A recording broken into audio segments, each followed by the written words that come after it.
Chapter 1. A Quiet Beginning. William McKinley was born in a small Ohio town on January 29, 1843. The town was Niles, a place many people had never heard of. It was a quiet, modest community with dirt roads, simple homes, and hard-working people. The McKinley family lived in a small wooden house. Winters were cold and harsh. Summers were long and hot. Life wasn't easy, but it was full of love. William's parents, William Sr. and Nancy McKinley, were honest and kind. They believed in hard work and doing what was right. They didn't have much money, but they had strong values.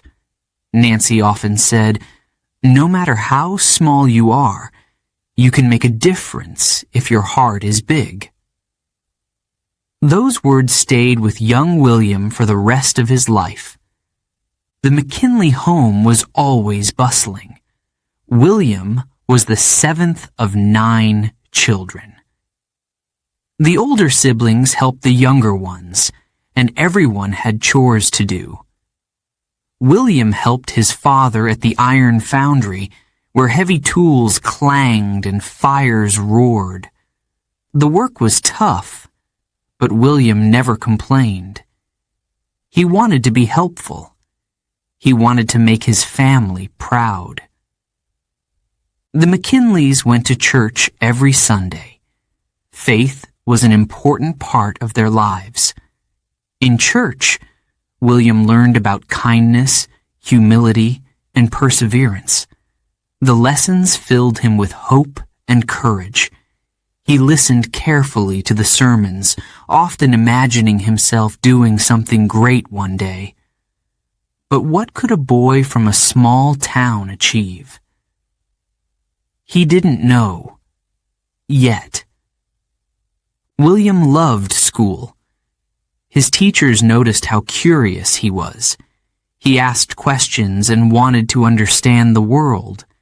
He loved books, especially history. Stories about brave leaders fascinated him. He read about George Washington and Abraham Lincoln. He dreamed about helping others just like they did. But sometimes, the dream felt far away. After all, he was just a boy in Niles. When William wasn't studying, he explored the countryside. He liked walking through the woods and watching the animals. He enjoyed the peace and quiet. He also spent time with his brothers and sisters, playing games and telling stories. Even then, William was known for being gentle and caring. If a sibling fell or got hurt, he was the first to help. His mother would smile and say, "William has a big heart." The McKinleys faced challenges. Like many families of that time, money was tight. There were no luxuries. When one child needed shoes, the others had to wait their turn. But they didn't complain. They were grateful for what they had.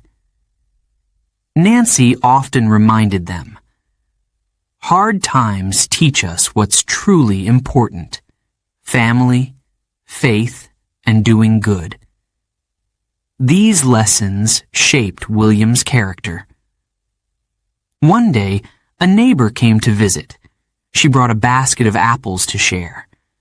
As they talked, she told William's parents about a scholarship for bright students. "William is so clever," she said. "He should apply." William's mother smiled proudly, but his father hesitated. "We don't have the money for college," he said. But Nancy believed in her son. "If this is meant to be," she said, "we'll find a way." William dreamed about going to college, but he knew it would be hard. He studied even harder at school, hoping to prove himself. His siblings cheered him on, saying, "You can do it, Will." Their encouragement meant everything to him. At church, an elderly man once told William, Kindness and courage can take you far in life. Never forget that. Those words stayed with him.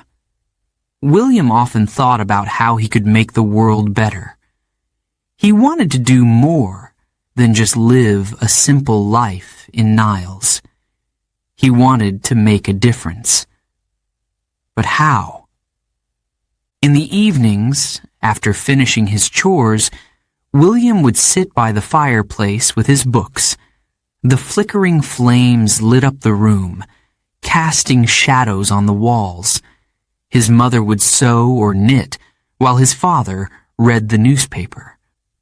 William liked hearing the news of the world. It was exciting, and it made him wonder, what is my place in all of this? One winter morning, the McKinley family gathered around the kitchen table for breakfast. The smell of oatmeal and fresh bread filled the air. Snow covered the ground outside, sparkling in the sunlight. William's father looked at him and said, "You're growing up, son. Life won't always be easy, but I know you'll do great things."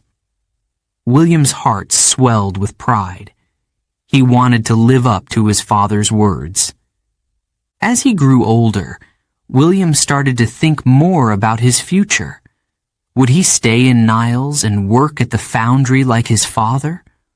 Or would he follow his dreams and explore the world? He didn't have the answers yet, but he was determined to find them. One day, while walking through town, William saw a group of boys playing by the river. They were skipping stones and laughing. William joined them, but his mind wandered. He thought about his family and their struggles. He thought about the people in town who worked hard every day. He thought about what he could do to help. Maybe I can make life better for others, he thought. It was a big idea for a young boy, but it felt right. In 1852, the McKinley family moved to Poland, Ohio, a slightly larger town. It was a new beginning. The move was hard, but it opened new doors for William. The town had a better school, and William's teachers encouraged him to keep learning. They saw his potential.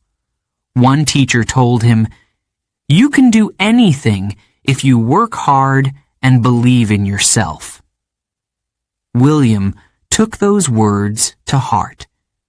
He worked harder than ever, excelling in his studies. His parents were proud, and his siblings cheered him on. "You're going places, Will," they said. But William stayed humble. He knew success wasn't just about talent.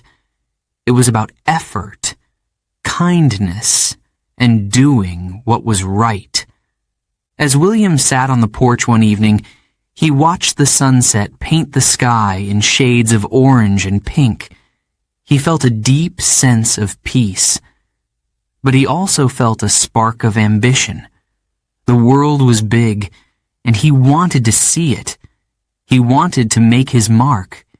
He didn't know how he would do it, but he believed it was possible. Little did anyone in Niles or Poland know this quiet, thoughtful boy would one day become the leader of a great nation. For now, though, he was just William, a boy with big dreams and an even bigger heart. His journey was just beginning. Chapter 2. The Young Scholar. William McKinley loved to learn. From the time he was a little boy, books fascinated him. He loved the smell of the pages, the feel of the covers, and the stories inside. History was his favorite. He admired leaders from the past, like George Washington and Benjamin Franklin. He read about their bravery and wisdom. William dreamed of becoming like them one day. But he didn't know how. His life in Poland, Ohio, was peaceful. He went to a small school with kind teachers. They noticed how much William loved to read. He always had a book in his hand. His classmates liked him too. He was polite, gentle, and helpful. "William will go far," they often said. One day, a teacher gave William a special book about the American Revolution. William opened it carefully as if it were a treasure. The stories of battles, speeches, and freedom thrilled him. He imagined himself in those times, fighting for justice and helping others. Someday, he thought, I want to do something important. Law was another subject that interested him. He admired how lawyers used words to bring justice. Words could be powerful tools, William realized. They could inspire people to change the world.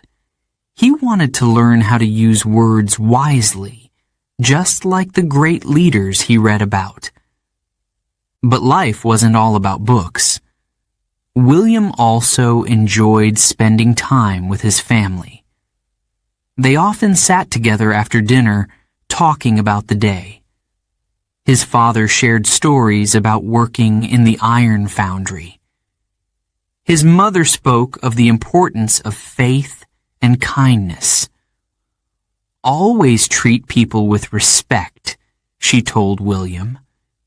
He listened carefully. These lessons stayed with him forever. One evening, William's father said, "Son, you have a sharp mind. You could do great things." William felt proud. He wanted to make his parents happy. He promised himself he would work hard, no matter what challenges came his way. Poland was a small town, but it had a good academy. William was one of the top students. He loved learning about geography, mathematics, and science. But history and law still held his heart. He often stayed up late, reading by candlelight. The flickering flame cast shadows on the walls, making the room feel magical. Outside, crickets chirped, and the world was quiet. Those were William's favorite moments. At school, William's teachers encouraged him to participate in debates. At first, he was nervous. His hands trembled, and his voice shook. But as he spoke, he found confidence. He argued his points with logic and passion. His classmates clapped. William realized he had a talent for public speaking. It felt good to share his ideas and see people listening. "William," his teacher said one day, "you have a gift. Use it wisely." Those words stayed with him. They gave him hope and courage. However, life was about to change. Trouble was brewing in the nation. In the South, tensions over slavery were rising. The North and South were divided. People argued about what was right and wrong. Newspapers were filled with stories of conflict and unrest. It was a difficult time for America. War seemed inevitable. Young William didn't fully understand what was happening, but he felt the tension. He heard adults talking in worried tones. He saw his father reading the newspaper with a serious expression. One day, his mother said, "Pray for peace, William. The country is in trouble." William nodded, but he didn't know how to help. He was just a teenager. In 1860, Abraham Lincoln was elected president. William admired Lincoln. He was a man of courage and principles. Lincoln spoke about unity and freedom.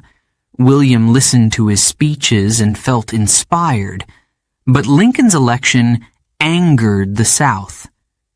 States began to secede, one by one. The Union was breaking apart. The year 1861 arrived, and with it, war. The Civil War. It was a war between brothers, neighbors, and friends. The North fought to preserve the Union and end slavery. The South fought for its independence. It was a dark and painful time. William was just 18 when the war began. He was still in school, still dreaming about the future. But now everything seemed uncertain. Many young men were leaving to join the army. They wanted to fight for their beliefs. They wanted to protect their country. William felt torn. He loved his studies, but he also felt a sense of duty. Could he stay in the classroom while others risked their lives? One day, William's older brother James came home with exciting news. "I'm joining the Union Army," he announced. The family was shocked. His mother cried. His father looked worried. But James was determined. He believed in the cause. William looked up to his brother. He admired his bravery. James's decision made William think deeply about his own future. Could he do the same? Could he leave his peaceful life and face the horrors of war? For weeks, William wrestled with his thoughts. He loved his family, his school, and his quiet routines. But he also loved his country. He couldn't ignore the call to serve. Finally, he made his decision. "I'm joining too," he told his parents one evening. His mother's eyes filled with tears, but she nodded. "Do what you feel is right," she said softly. The next day, William walked to the recruitment office. The town square was buzzing with activity. Young men stood in line, signing up to fight. The air was filled with a mix of excitement and fear. William's heart pounded as he stepped forward. He was nervous, but determined. This was the start of a new chapter in his life. The recruiter asked William a few questions. "How old are you?" 18. "Are you ready to serve your country?" "Yes, sir." With a firm handshake, William became a soldier. He was given a uniform and instructions to report for training. He looked at the uniform with a mix of pride and uncertainty. He was leaving his family, his school, and his peaceful life behind. The night before he left, William sat with his mother on the porch. The stars sparkled above them. "I'm proud of you," she said, "but remember, stay true to who you are. Be brave, but also be kind." William nodded, his throat tight with emotion. He didn't know what the future held, but he promised himself he would follow her advice. As the sun rose the next morning, William said goodbye to his family. His mother hugged him tightly. His father patted him on the shoulder. His siblings waved and cheered. "Take care, Will," they called. William smiled, but his heart felt heavy. He was leaving everything he knew and stepping into the unknown. The young scholar was now a soldier. His days of studying books were over, for now.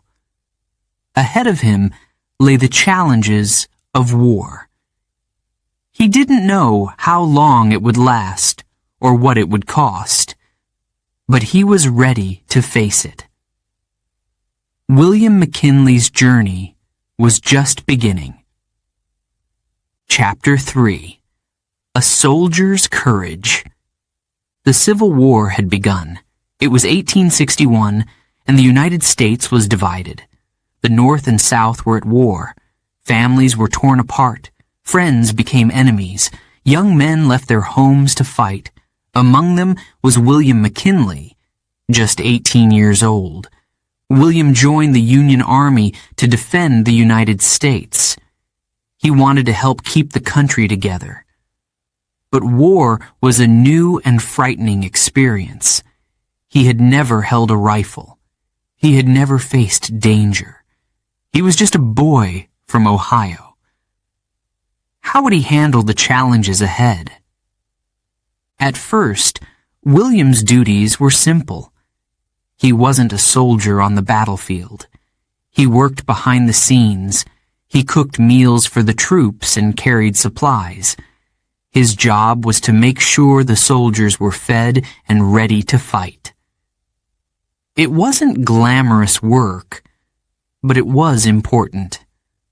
The days were long and exhausting. William woke before sunrise to prepare food.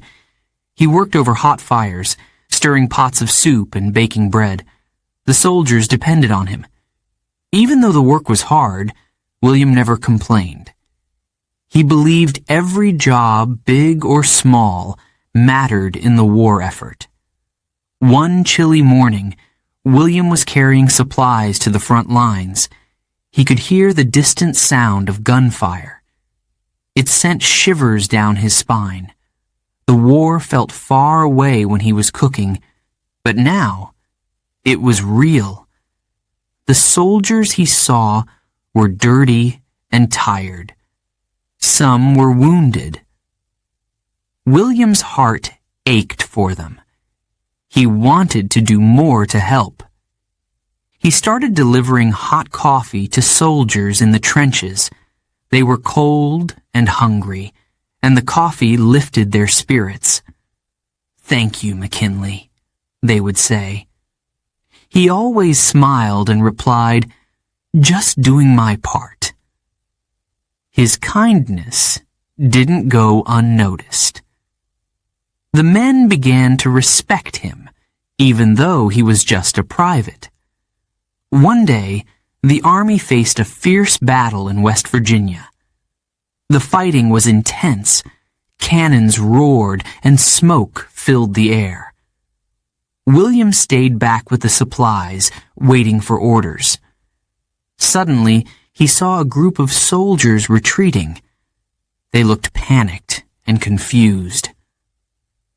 William grabbed a cart of food and supplies and ran toward them. "Keep going!" he shouted. "You're not alone!" His voice was steady, even though his hands were shaking. He handed out food and water, giving the soldiers the strength to carry on. When the officers heard about William's bravery, they were impressed. "This young man has courage," one said. "He's not just here to serve. He's here to lead."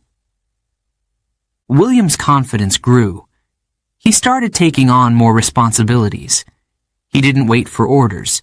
He looked for ways to help. During one battle, the soldiers were running out of ammunition. Without hesitation, William loaded a wagon with bullets and gunpowder. He drove the wagon through dangerous territory to deliver the supplies. Bullets whizzed past him. The sound of explosions was deafening, but William didn't stop. He knew the soldiers were counting on him. When he reached the front lines, the men cheered. "McKinley saved the day!" they shouted. This moment changed everything for William. He realized he could make a difference, even in the toughest situations. He wasn't just a cook or a supply carrier anymore. He was a trusted member of the team. William's bravery caught the attention of his commanders. One of them was Rutherford B. Hayes, a future president of the United States. Hayes saw potential in William. "This young man has leadership in his blood," he said. Hayes began mentoring him, teaching him about strategy and decision-making. The army moved from battle to battle. The soldiers faced hunger, cold, and disease. Many of William's friends didn't survive. He mourned their loss, but kept going. He knew he had to stay strong for those who depended on him. One evening, after a long day, William sat by the campfire with his comrades. The stars twinkled above them. The men were tired but grateful to be alive. "Why did you join the army, McKinley?" one soldier asked. William thought for a moment. "To protect my country," he said, "and to make sure that one day we can all live in peace." The men nodded in agreement. They respected William's determination and heart. As the war continued, William's responsibilities grew. He became a second lieutenant, then a first lieutenant. Each promotion brought new challenges. But William faced them all with courage and humility. He never forgot his roots. He treated everyone with kindness, from the highest-ranking officer to the youngest private. The soldiers trusted him. They knew he cared about them. "McKinley is one of us," they said. "He'll never let us down." One of William's proudest moments came during the Battle of Antietam. It was one of the bloodiest battles of the war. Thousands of soldiers were wounded. William worked tirelessly, helping carry the injured to safety. He didn't think about the danger. He didn't stop to rest. He just kept going. "Every life matters," he said. His bravery earned him the admiration of his comrades and commanders alike. By the time the war ended in 1865, William had served for 4 years. He had started as a shy, inexperienced boy, but he left as a confident leader. The war had tested him in every way. It had shown him the value of teamwork, courage, and sacrifice. William returned home to Ohio with a new sense of purpose. He knew he wanted to continue serving his country. The war had changed him forever. It had made him stronger, wiser, and more determined. As he walked through the streets of his hometown, people greeted him with smiles and handshakes. "Welcome home, McKinley," they said. His family was overjoyed to see him. His mother hugged him tightly, tears in her eyes. "You've grown into a fine man," she said. William smiled, feeling proud but humble. The Civil War had been a dark time in America's history, but for William McKinley, it had also been a time of growth and discovery. He had learned what it meant to be a leader. He had faced fear and overcome it. He had shown that even the quietest person can find their voice when it matters most. William's journey as a soldier was over, but his story was just beginning. What lay ahead for this young man with a heart full of courage? Only time would tell. Chapter 4. Finding His Voice. William McKinley returned home after the Civil War. He had changed. The boy who had left was now a man. He had seen the horrors of war. He had faced fear and danger. But he had also discovered courage and a sense of purpose. His family welcomed him with open arms. His mother cried tears of joy. His father smiled with pride. "You've grown, William," his father said. "The war has made you stronger." William nodded. He was proud of what he had accomplished, but he felt restless. He knew his journey wasn't over. Life in Ohio was peaceful. Too peaceful, perhaps. William missed the sense of purpose he had felt during the war. He wanted to help people, just as he had helped his fellow soldiers. But how? He didn't know. Yet.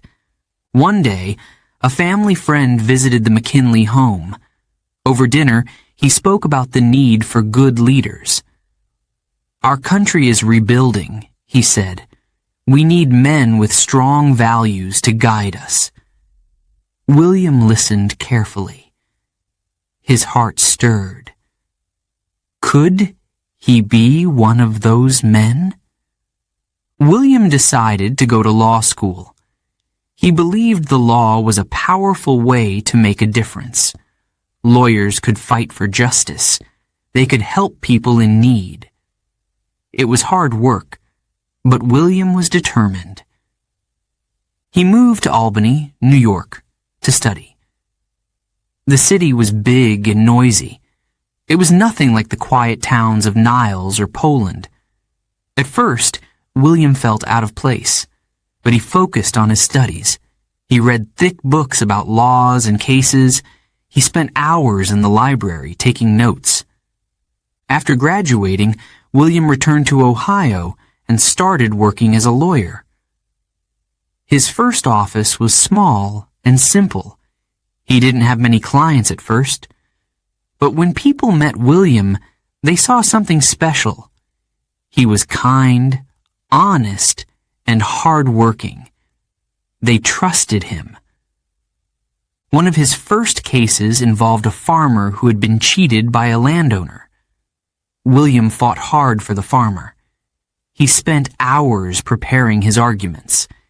In court, his voice was steady and clear.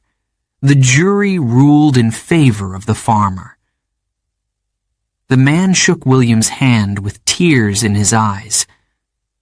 "Thank you," he said.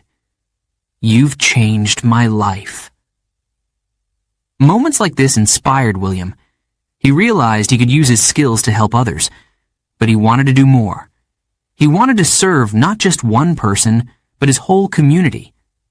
In 1869, William ran for a local government position. It was his first step into politics. At first, he was nervous. Speaking in front of crowds was harder than speaking in court. His voice trembled and his hands shook. But he didn't give up. With each speech, he grew more confident. He learned how to connect with people. He spoke about fairness, justice, and hope. He listened to their concerns and promised to fight for them. Slowly, people began to trust him. One evening, after a campaign event, an elderly man approached William. "Young man," he said, "you speak with heart. We need leaders like you." William felt a surge of pride. He was finding his voice. William won the election. It was a small victory, but it meant the world to him. He worked hard to improve life for the people in his town. He helped pass laws that supported farmers and workers. He earned a reputation as someone who cared about ordinary people. But William didn't stop there. He dreamed of making an even bigger impact. In 1876, he ran for Congress. It was a bold move for someone so young. Many people doubted him. "He's too quiet," they said. "He's not strong enough for Washington." William didn't let the criticism stop him. He traveled across Ohio, giving speeches and meeting voters. He spoke about unity and progress. His words were simple, but they came from the heart. People listened. They believed in him. On election night, William waited anxiously for the results. When he heard he had won, he couldn't believe it. "You did it!" his friends shouted. William smiled, but he felt the weight of responsibility. He knew this was just the beginning. In Washington, William worked tirelessly. He fought for fair taxes and better working conditions. He often spoke in Congress, though he wasn't the loudest voice in the room. But when he spoke, people listened. His quiet determination stood out. One of William's most memorable moments came during a heated debate about tariffs. Tariffs were taxes on goods from other countries. Some believed they were necessary to protect American workers. Others thought they hurt the economy. The debate was intense. William stood up to speak.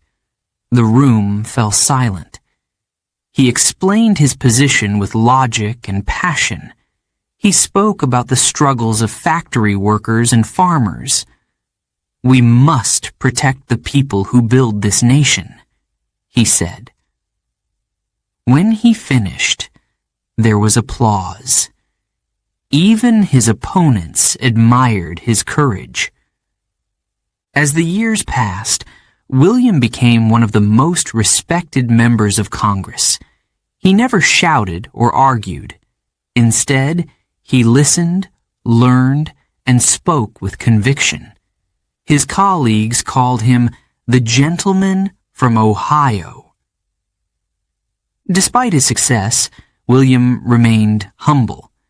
He often returned to Ohio to visit his family and friends. He never forgot where he came from. He believed that true leaders served the people, not themselves. One evening, after a long day in Congress, William sat alone in his office. He thought about his journey. From a young boy in Niles to a soldier in the Civil War. From a small-town lawyer to a congressman. He felt grateful for the opportunities he had been given, but he also felt a deep sense of responsibility. "I must do more," he thought. "There is so much work to be done." William's speeches became more powerful over time. He learned how to inspire hope and bring people together. At a rally in Ohio, he said, "Our strength lies in unity. Together, we can overcome any challenge." The crowd erupted in cheers. After the event, a young boy approached William. "I want to be like you someday," the boy said. William knelt down and smiled. "Work hard, be honest, and never give up," he said. William McKinley had found his voice. He had become a leader, but his journey was far from over.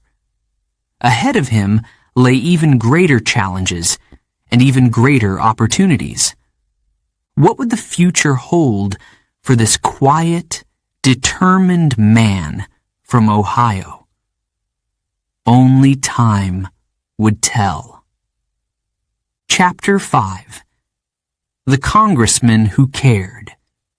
In 1876, William McKinley became a congressman. He was just 33 years old. The people of Ohio believed in him. They saw him as a man of integrity. He cared about their struggles. He understood their needs. Farmers worked long hours in the fields. factory workers toiled in dangerous conditions. Many earned little money. Life was hard, but William promised to fight for them. He wanted to give them a voice in Washington. When William arrived in Congress, he felt both excitement and fear. The grand halls of the Capitol were impressive. The debates were intense. He was surrounded by experienced politicians. But William wasn't afraid to speak up. At first, he listened. He observed how others spoke. He studied the issues. Then, when the time was right, he stood up. His voice was calm but firm.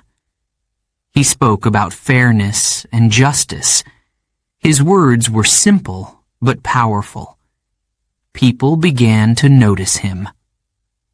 One of the first issues William tackled was tariffs. Tariffs were taxes on goods imported from other countries. They protected American businesses, but made some goods more expensive. Farmers and factory workers relied on these businesses. Without tariffs, they could lose their jobs. William defended tariffs with passion. He argued that they were necessary to protect American workers. "We must stand up for the people who build this country," he said. His words resonated, but not everyone agreed with him. Some thought tariffs hurt trade and the economy. The debates were heated. William faced criticism from rivals. They called him inexperienced. They said he didn't understand economics. One day, a rival congressman mocked William during a debate. The man raised his voice and pointed a finger. "McKinley, you're just a small-town politician," he sneered. The room fell silent. William paused, then spoke calmly. "I may be from a small town," he said, "but I know the value of hard work. I know what the people need." The room erupted in applause. William had stayed composed. He had won respect. William worked tirelessly for his constituents. He visited farmers to learn about their struggles. He walked through factories to see the conditions firsthand. He listened to their stories. He cared deeply. One winter, a factory in Ohio closed down. Hundreds of workers lost their jobs. Families struggled to afford food and coal for heat. William visited the town. He met with the workers and their families. "I'll fight for you," he promised. Back in Congress, he spoke passionately about their plight. He called for better wages and safer working conditions. His efforts didn't always lead to immediate change, but people appreciated his dedication. Politics, however, was not always kind. Rivals tried to tarnish William's reputation. They accused him of favoritism. They spread rumors. They said he cared only about factory owners, not the poor. William didn't let the attacks stop him. He stayed focused. "The truth will prevail," he told his supporters. His calm determination inspired others. One of William's greatest challenges came during the Panic of 1877. The economy was in crisis. Businesses closed, banks failed, unemployment soared. People were angry. They wanted answers. William organized town meetings to hear their concerns. He encouraged people to speak up. "We're in this together," he said. "We'll find a way forward." His optimism gave people hope. But in Washington, the debates were fierce. Some politicians wanted to cut programs that helped workers and farmers. William argued against them. "We can't abandon the people in their time of need," he said. His persistence paid off. Congress passed measures to support struggling families. It wasn't a perfect solution, but it was a step forward. William's efforts earned him the nickname the champion of the working man. Farmers and factory workers admired him. They saw him as one of their own. McKinley understands us, they said. But William knew his work was far from over. Every new challenge brought new opportunities to serve. He believed in progress, even if it came slowly. One evening after a long day in Congress, William wrote a letter to his wife, Ida. "It's not easy," he wrote, "but I feel I'm doing what's right. The people's trust means everything to me." Ida was William's greatest supporter. She believed in him when others doubted him. She often reminded him to take care of himself. "You can't help others if you're worn out," she said. William smiled and promised to rest, though he rarely kept that promise. William's dedication sometimes took a toll on his health. The long hours and constant pressure were exhausting, but he pushed through. He knew the people were counting on him. In 1882, William faced re-election. His rivals campaigned aggressively. They criticized his support for tariffs. They called him out of touch. But William stayed focused on his message. He visited towns and farms across Ohio. He shook hands, gave speeches, and listened to concerns. "I work for you," he told voters. "Together, we can build a better future." On election night, William waited nervously for the results. When he heard he had won, he felt a wave of relief. The people still believed in him. As the years passed, William's influence in Congress grew. He served on important committees. He worked on laws to improve education and public health. He continued to fight for workers' rights. One of his proudest achievements was a bill that provided pensions for Civil War veterans. William had never forgotten his time as a soldier. He knew how much veterans had sacrificed. When the bill passed, a group of veterans visited his office to thank him. One of them shook his hand firmly and said, "You've honored us, Congressman McKinley. We'll never forget it." Despite his successes, William remained humble. He often reflected on his journey. He remembered the boy from Niles, Ohio, who had dreamed of making a difference. Now he was doing it. But he also knew he couldn't do it alone. "It's the people who inspire me," he often said. "Their strength gives me strength." William McKinley's years in Congress were marked by hard work and determination. He faced criticism and challenges, but he never gave up. He believed in the power of kindness, fairness, and persistence. He had found his calling. He wasn't just a politician, he was a servant of the people, and he was ready for whatever came next. Before we begin, Chapter 6, a quick note for our listeners. You're currently listening to this audiobook on Woo English. Remember, this content is specially made for Woo English listeners only. If you're hearing it on any other channel, it may be a violation of Woo English's rights. Please ensure you're tuned into the right source to fully enjoy and respect this audiobook journey. Now, let's continue the story. Chapter 6.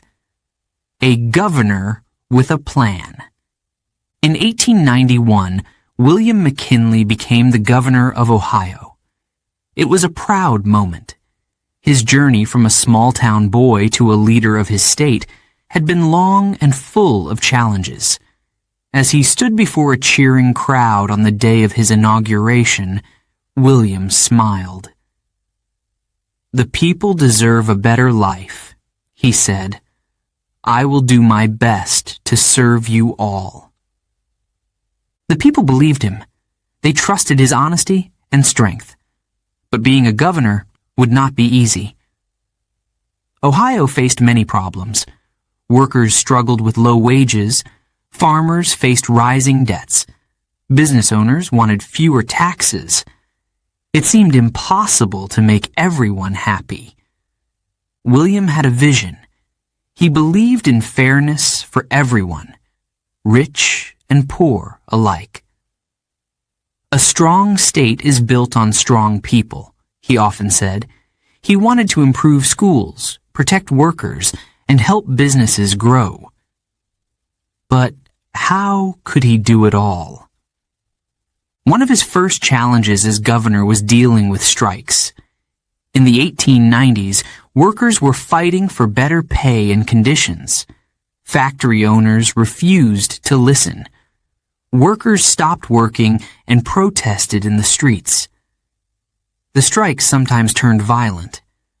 William believed in finding peaceful solutions. He brought workers and business owners together to talk. "We must listen to each other," he said. His calm, firm voice often eased the tension.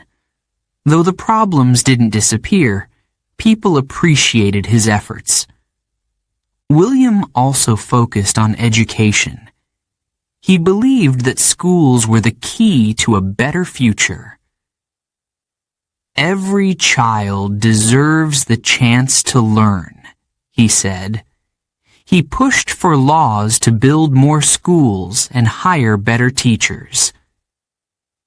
One day, William visited a small, rural school. The building was old and cold. The children sat on wooden benches, sharing books. William's heart ached. He knelt down to speak to the children. "What do you want to be when you grow up?" he asked. "A teacher," one girl said. "A doctor," said another. William smiled. "With hard work, you can achieve anything," he told them. He left the school more determined than ever to improve education in Ohio. Taxes were another big issue. Business owners complained they were paying too much. Farmers felt the same way.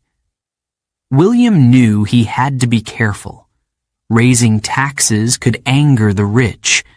Cutting taxes too much could hurt the state.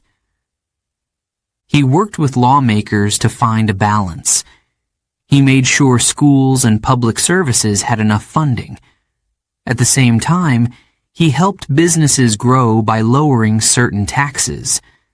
It wasn't easy, but William believed in compromise. William's speeches became famous. He spoke clearly and passionately. His words inspired hope.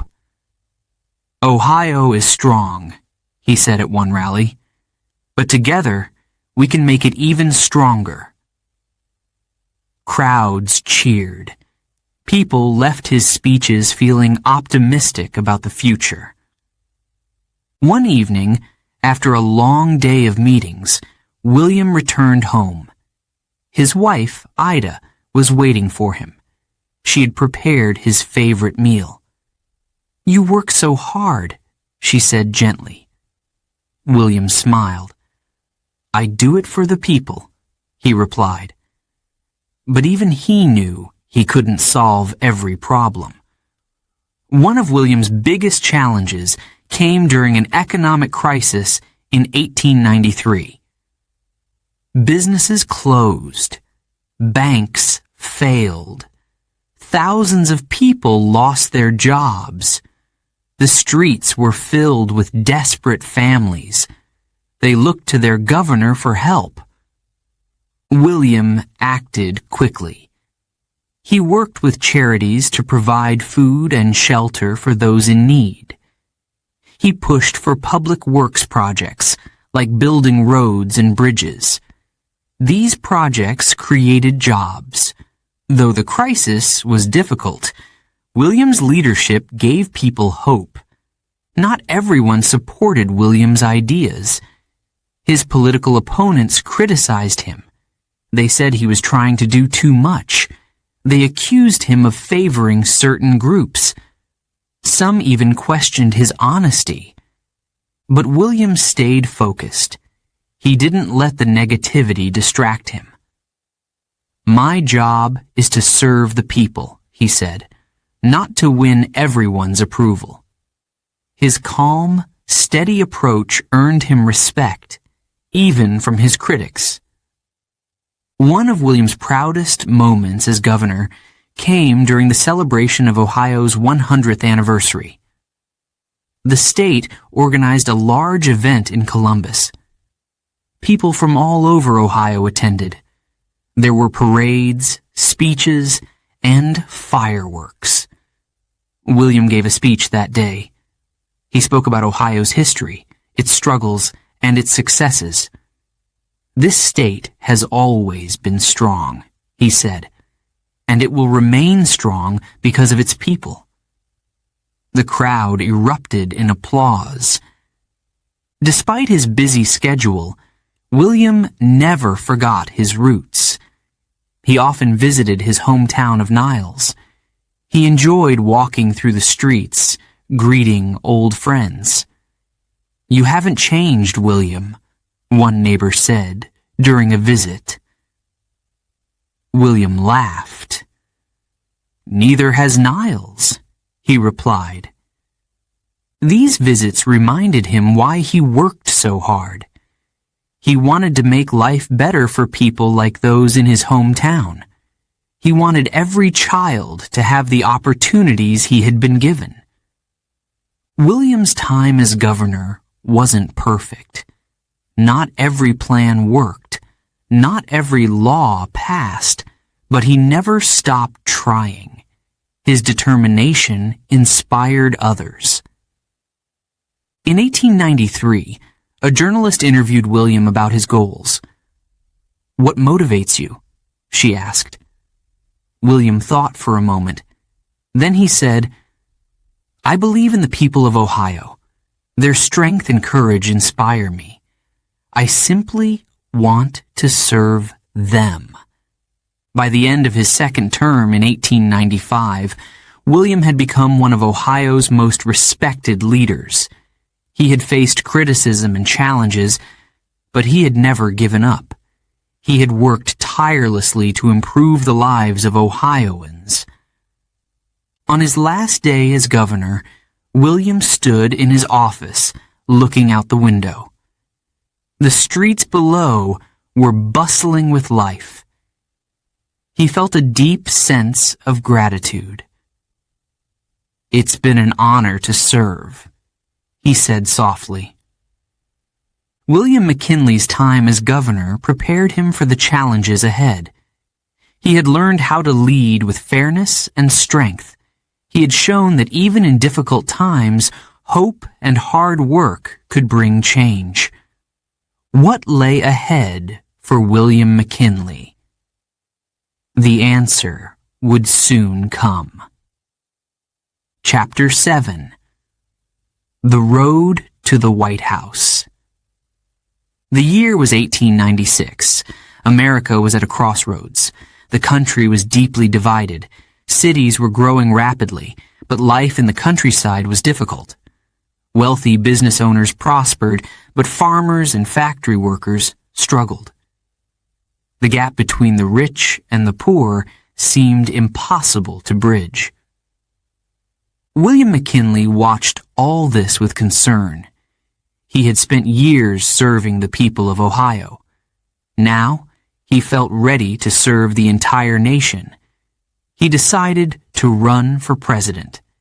His message was clear: peace and prosperity for all Americans. Running for president was no small task. William knew he would face challenges. His opponent, William Jennings Bryan, was a powerful speaker. Bryan's speeches were fiery and passionate. He called for major changes to the economy. He promised to help struggling farmers and workers. Many people believed him. William's approach was different. He believed in steady, thoughtful leadership. He didn't make wild promises. Instead, he focused on what he knew could work.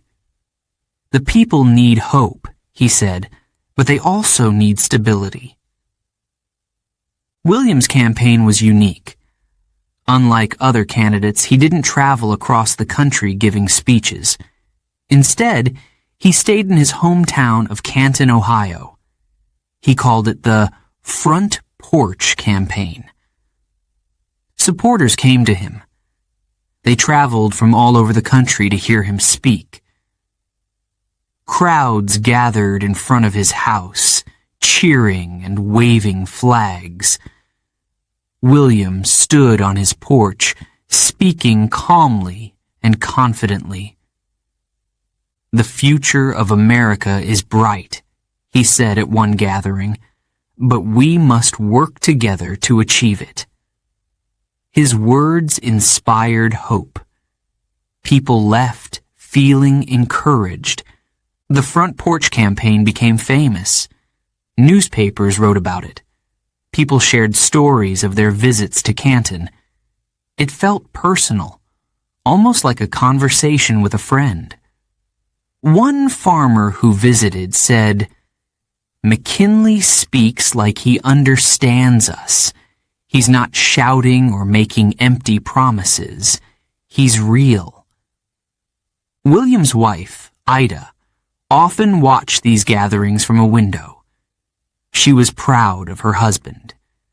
Despite her struggles with health, she supported him in every way she could. William's opponent, Bryan, took a different approach. He traveled thousands of miles, giving speeches in towns and cities across America. His words were passionate and dramatic. He spoke of change and revolution. Bryan's message resonated with many people. Farmers who were in debt and workers who felt abandoned by the system saw him as a savior. But others worried that his ideas were too extreme. The campaign became a battle of ideas.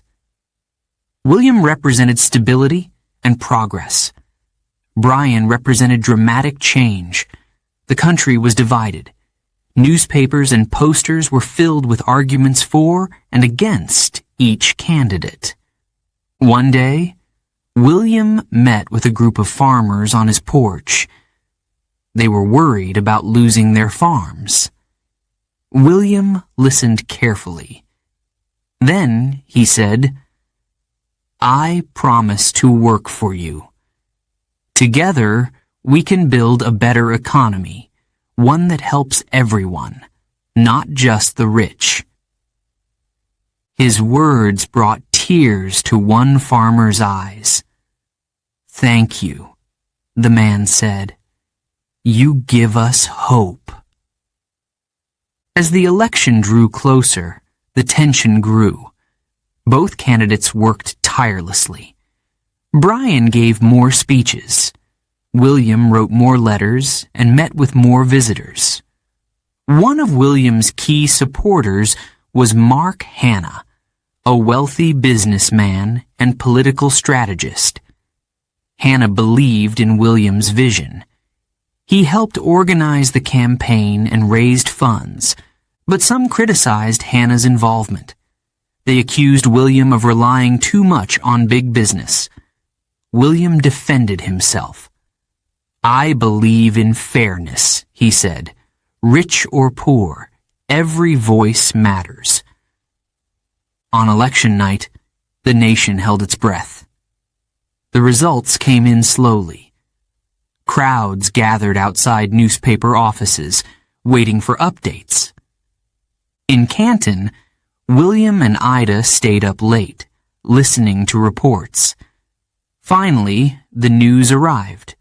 William McKinley had won. He would be the 25th President of the United States. The victory was overwhelming. William received more votes than any candidate in decades. People across the country celebrated. They believed he would bring peace and prosperity. When William stepped outside to thank his supporters, the crowd erupted in cheers. "You've made history!" someone shouted. William smiled humbly. "No," he said, "we've made history together." Becoming president was a dream come true, but William knew the hard work was just beginning. The country was still divided. He needed to unite the people and deliver on his promises. He reflected on his journey. From a young boy in Niles, Ohio, to a soldier in the Civil War, to governor, and now, president. It had been a long road, but he was ready. Ida stood by his side. She had always believed in him. "You'll be a great president," she said softly. William squeezed her hand. He knew her faith in him was one of his greatest strengths. In his inaugural address, William spoke about unity. "We are stronger together," he said. "Let us work for a future where every American has a chance to succeed." His words inspired hope. The challenges ahead were enormous. The economy needed rebuilding. Foreign relations were fragile. But William was determined to face these challenges with courage and wisdom. He believed in America. He believed in its people. And he believed that together they could achieve greatness. The Front Porch Campaign had been a gamble, but it worked. It showed the country that William McKinley was not just a politician. He was a leader who listened, who cared, and who understood the struggles of everyday Americans. The road to the White House had been long and difficult. But William McKinley had proven that with hard work, honesty, and determination, anything was possible. His presidency would soon bring even greater challenges and even greater opportunities. What lay ahead for this quiet, determined man? Only time would tell. Chapter 8.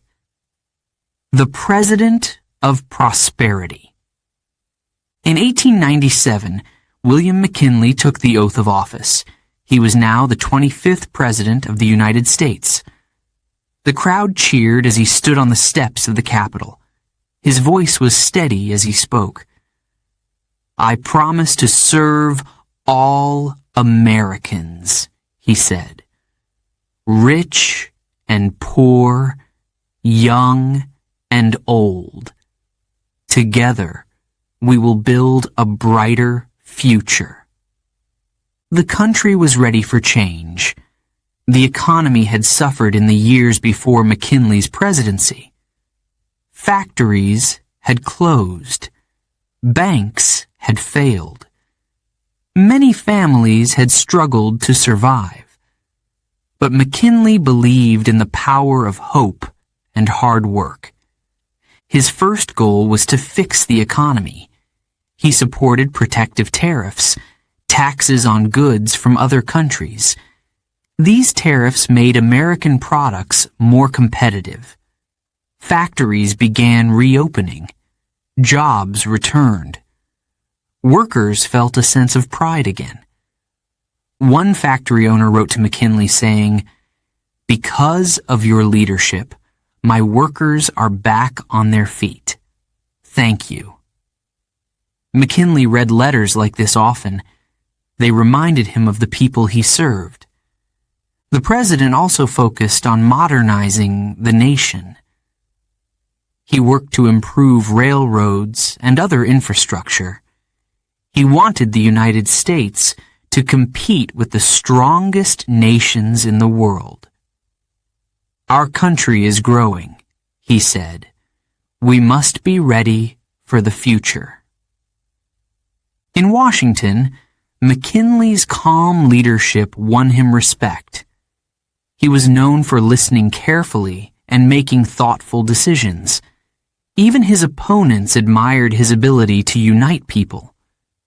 But challenges lay ahead. Across the ocean, in Cuba, trouble was brewing. The island was a colony of Spain.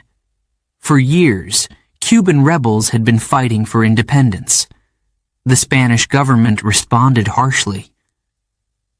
Reports of violence and suffering reached the United States.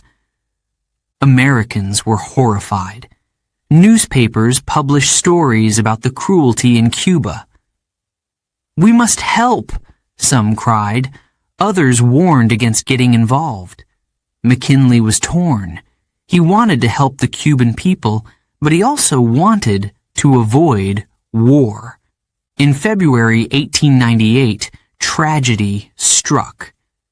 The U.S. battleship Maine, stationed in Havana Harbor, exploded. Over 260 American sailors died. No one knew for sure what caused the explosion. Some believed it was an accident. Others blamed Spain. The news shocked the nation. "Remember the Maine" became a rallying cry. People demanded action. McKinley faced enormous pressure.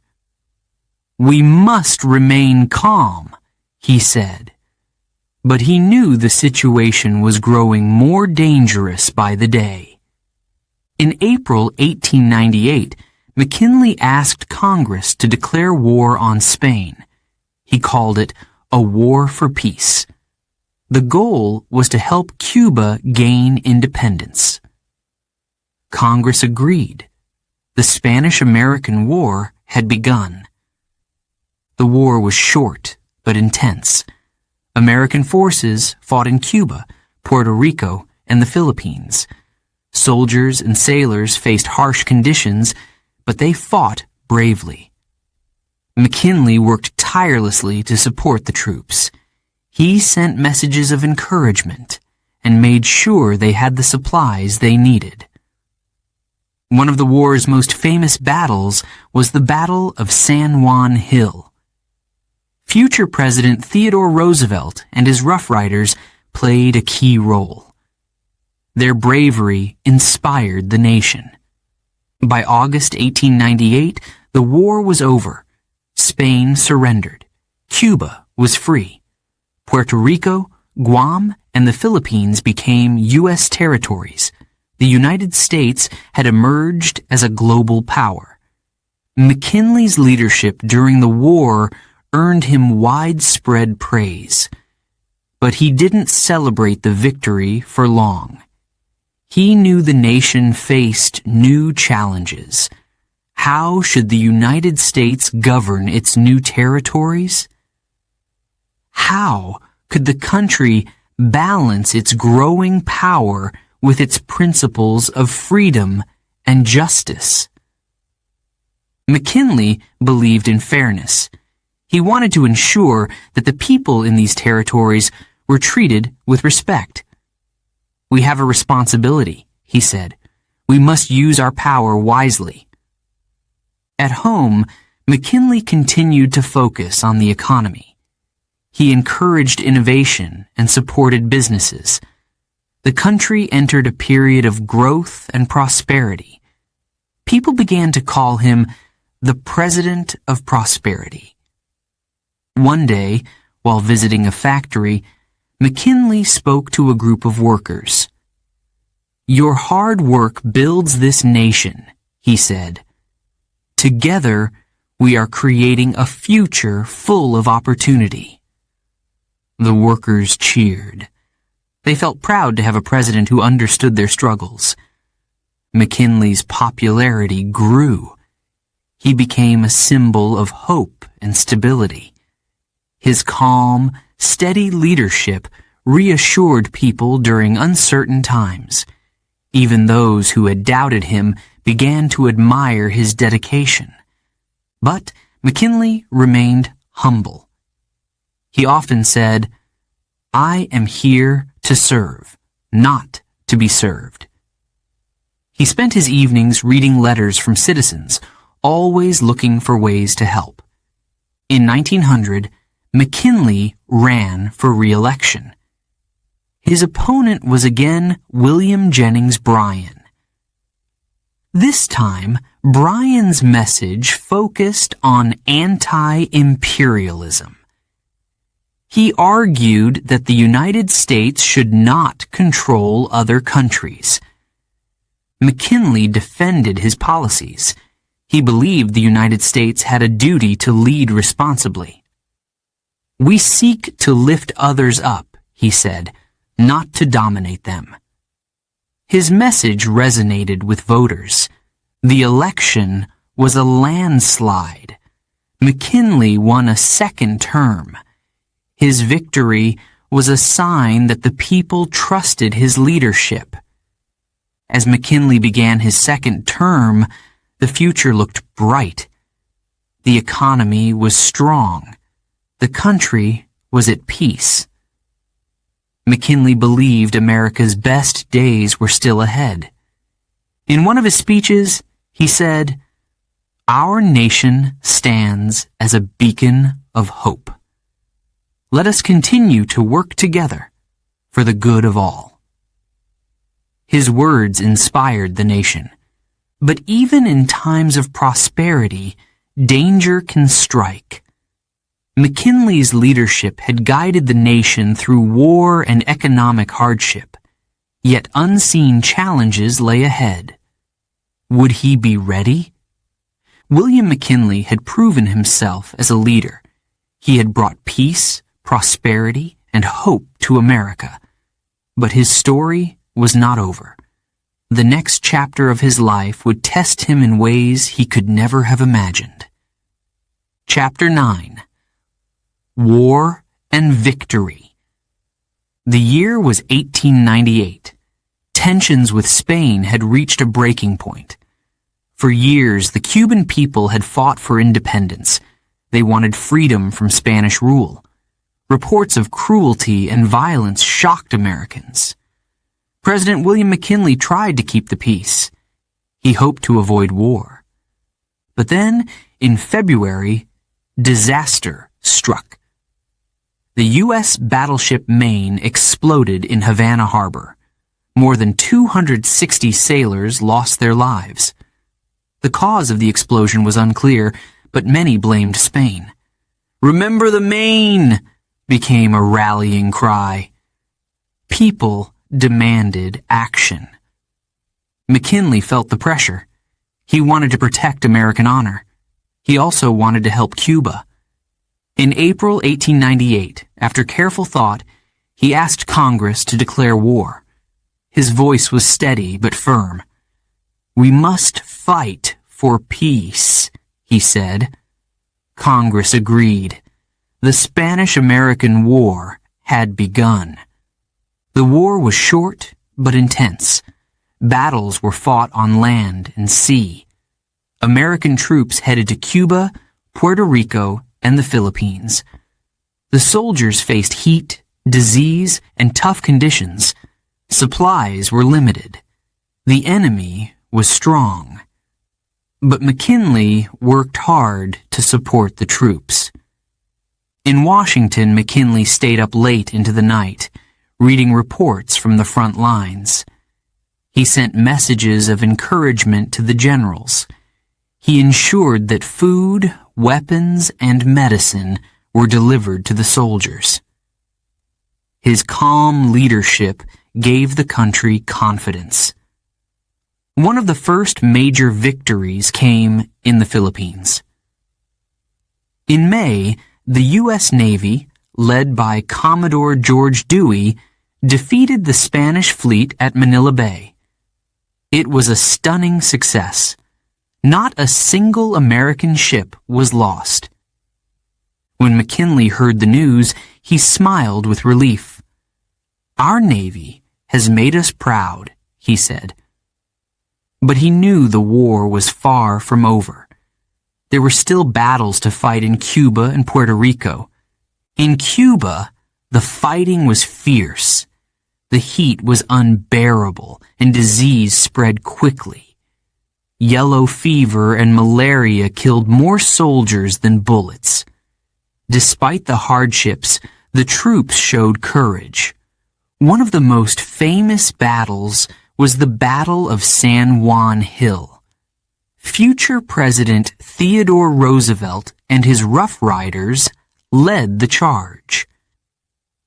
With bravery and determination, they secured an important victory. Roosevelt's name became known across the nation. McKinley admired the soldiers' bravery. He made sure their efforts were recognized. "These men have shown what it means to be American," he said. "Their courage will not be forgotten." The war lasted only a few months. By August 1898, Spain had surrendered. The Treaty of Paris, signed later that year, ended the conflict. It was a moment of triumph for the United States. Under the treaty, Cuba gained its independence. Spain also gave up Puerto Rico, Guam, and the Philippines to the United States. For the first time, America held territories far from its borders. The victory was celebrated across the country. Parades were held in cities and towns. Flags waved in the streets. People cheered for the soldiers and their president. "McKinley led us to victory," they shouted. But McKinley was not one to celebrate for long. He thought about the lives lost in the war. He thought about the future of the new territories. "Victory brings responsibility," he said. "We must use our power wisely." In the Philippines, resistance to American rule grew. Many Filipinos wanted independence, just like Cuba. McKinley faced a difficult decision. He believed the Philippines were not ready to govern themselves. He also worried that another country, like Germany or Japan, might take control of the islands. McKinley decided the United States would govern the Philippines for now. He promised to improve their education, infrastructure, and economy. But the decision was controversial. Critics accused McKinley of imperialism. They said America should not control other nations. At home, McKinley faced these criticisms with calm determination. "We seek to lift others up, not to dominate them," he said. He believed the United States had a duty to help its new territories. In Puerto Rico and Guam, American rule was established more peacefully. McKinley worked to ensure these territories were treated fairly. He wanted their people to benefit from being part of the United States. The war changed America's place in the world. For the first time, the United States was a global power. Its navy was respected. Its economy was growing. Other nations began to take notice. McKinley understood the importance of this moment. "We have a responsibility to lead," he said, "but we must lead with wisdom and justice." One evening, after the war had ended, McKinley sat with his wife, Ida, in the White House. The room was quiet. Outside, the city buzzed with activity. "Do you think we did the right thing?" Ida asked softly. McKinley thought for a moment. "I believe we acted with good intentions," he said.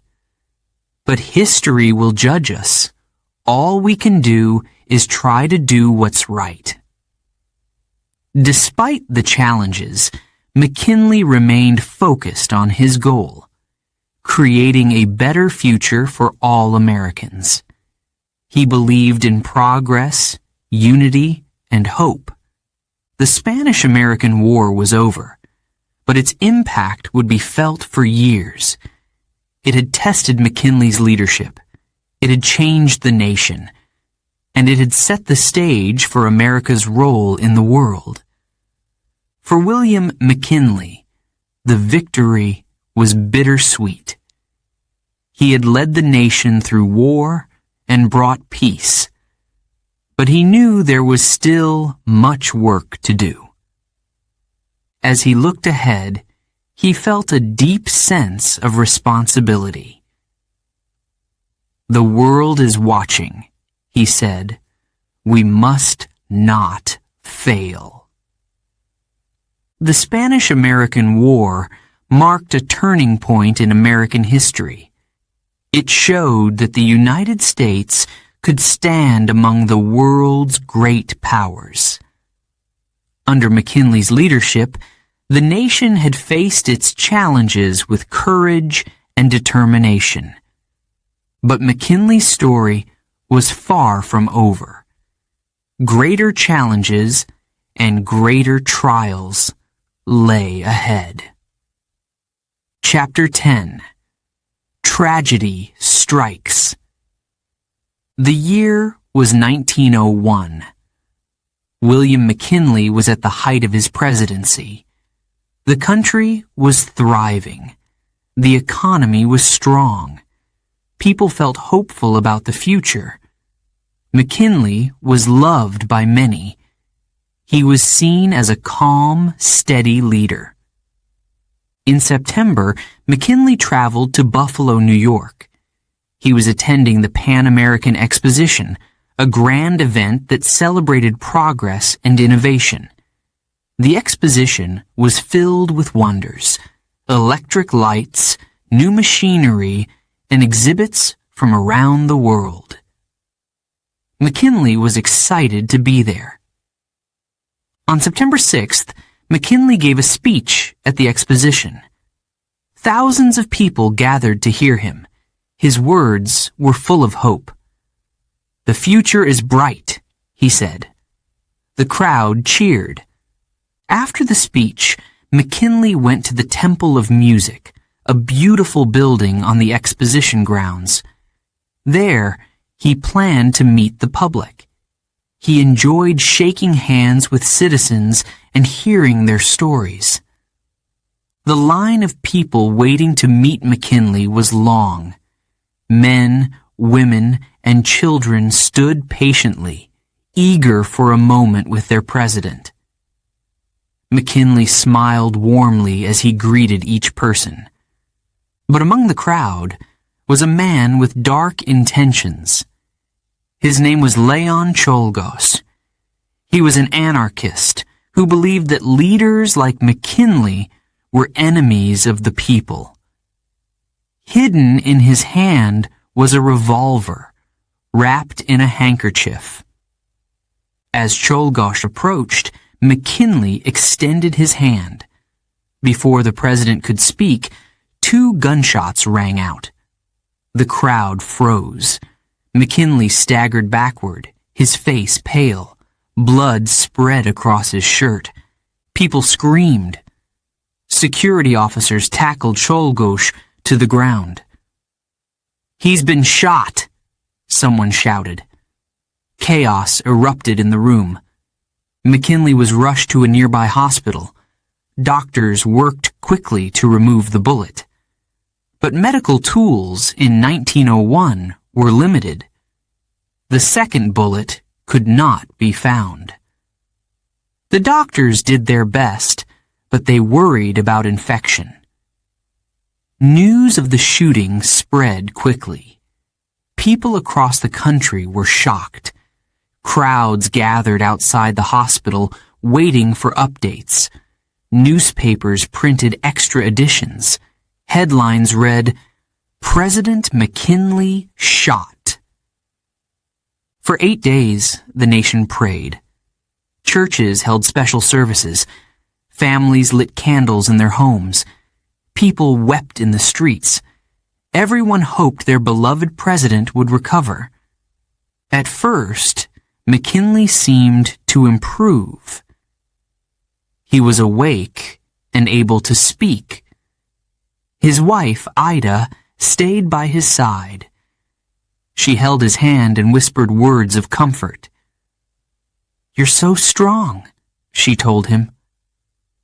McKinley smiled weakly. "God's will be done," he replied. Doctors remained cautious. They knew the risk of infection was high. In those days, antibiotics did not exist. Even a small wound could become deadly. Still, they tried to stay optimistic. McKinley's friends and advisors visited him. He asked about the country and wanted updates on government matters. Despite his condition, he was still thinking about the people he served. But on September 13th, McKinley's condition worsened. Infection had set in. His body grew weaker. The doctors did everything they could, but there was little hope. That evening, McKinley spoke his final words. "It is God's way," he said. "His will be done." His voice was calm, even in his last moments. On September 14, 1901, William McKinley passed away. He was 58 years old. When the news broke, the nation was overcome with grief. People cried openly in the streets. Flags were lowered to half-staff. Businesses closed in mourning. "We have lost a great man," one newspaper wrote. McKinley's body was taken back to Washington, D.C., where a funeral was held. Thousands of people came to pay their respects. They lined the streets, their heads bowed in silence. From Washington, McKinley's body was transported to his hometown of Canton, Ohio. The train carrying his coffin passed through small towns and big cities. Along the way, people gathered by the tracks. They held flowers and waved flags. Many wept as the train passed. In Canton, McKinley was laid to rest. His wife, Ida, was heartbroken.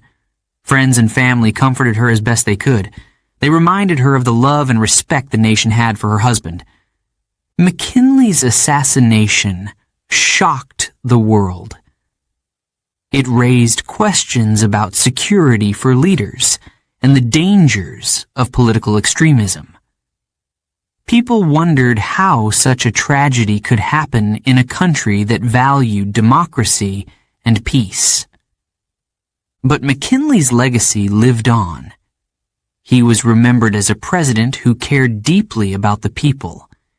He had guided the nation through war and prosperity.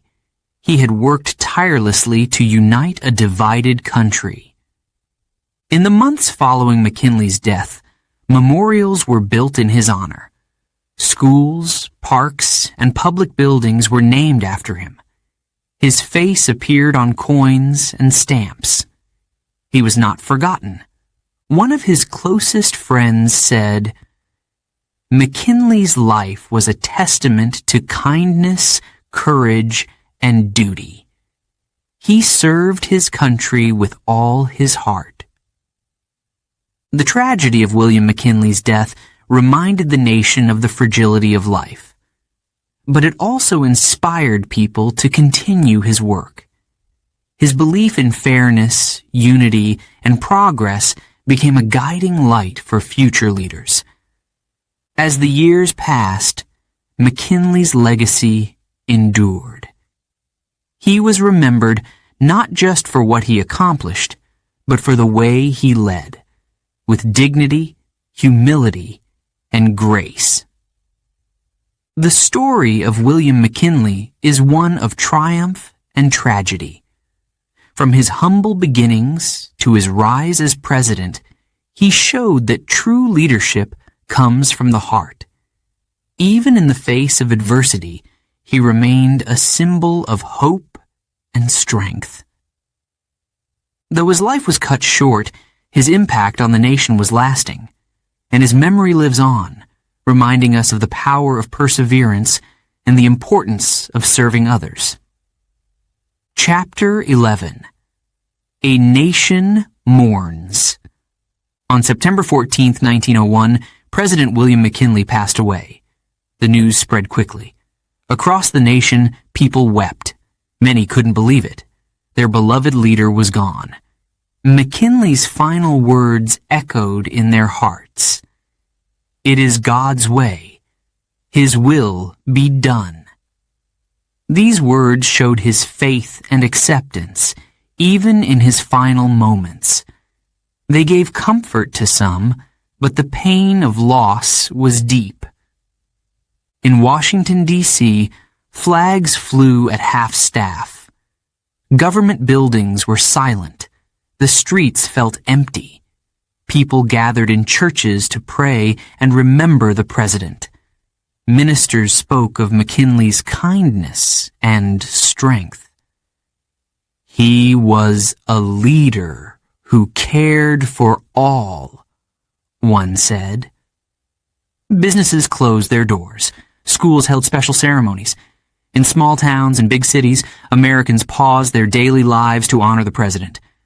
It was a time of shared grief. McKinley's body lay in state in Washington. Thousands came to pay their respects. The line stretched for blocks. People stood in silence, waiting for their turn to say goodbye. One man, holding his young son's hand, whispered, "He was a good man. Remember him." His son nodded, though he didn't fully understand. McKinley had been more than a president. To many, he was a symbol of hope and unity. The funeral was held in the Capitol,